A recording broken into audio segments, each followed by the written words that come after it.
பேரவைத் தலைவர் அவர்களே, தேனி மாவட்டம் மேகமலை உட்பட 9 ஊராட்சிக்கு உட்பட்ட 98 கிராமங்களில் சுமார் 5000க்கும் மேற்பட்ட விவசாய குடும்பங்கள் சுமார் 100 ஆண்டுகளாக 4 தலைமுறைகளுக்கு மேலாக பருத்தி, இலவம் பஞ்சு உட்பட பயிர்களை பயிர் செய்து விவசாயம் செய்து வாழ்ந்து வருகிறார்கள்.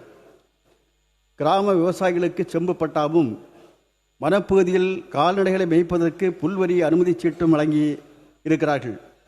தமிழக அரசும் மாவட்ட நிர்வாகம் பகுதியில் சாலை வசதி, போக்குவரத்து வசதி, மின்சார வசதி, குடிநீர் வசதி, மருத்துவ வசதி, பள்ளிக்கூடம், சமுதாய கூடங்கள், ரேஷன் கடைகள் ஆகியவை செய்து கொடுத்துள்ளார்கள்.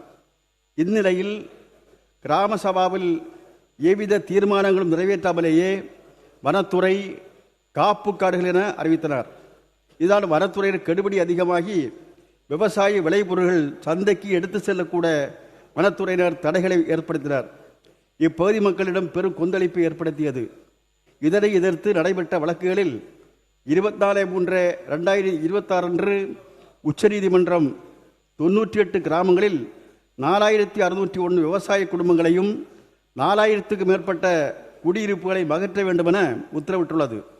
தமிழக அரசு தனது காவல்துறையை பயன்படுத்த முடியாது என்று சொன்னால் துணை இராணுவ படையை கூட பயன்படுத்துங்கள் என்று உச்சநீதிமன்றம் வழிகாட்டியிருக்கிறது. இது மக்கள் மத்தியில் பெரும் கொந்தளிப்பை ஏற்படுத்தியுள்ளது. 2006 வன உரிமை சட்டம் இங்கே சுட்டிக்காட்டிய விஷயங்களை எல்லாம் அதை கணக்கில் கொள்ளாமல் உச்சநீதிமன்றம் இப்படிப்பட்ட ஒரு மோசமான தீர்ப்பை என்பது கொடுக்கப்பட்டிருக்கிறது.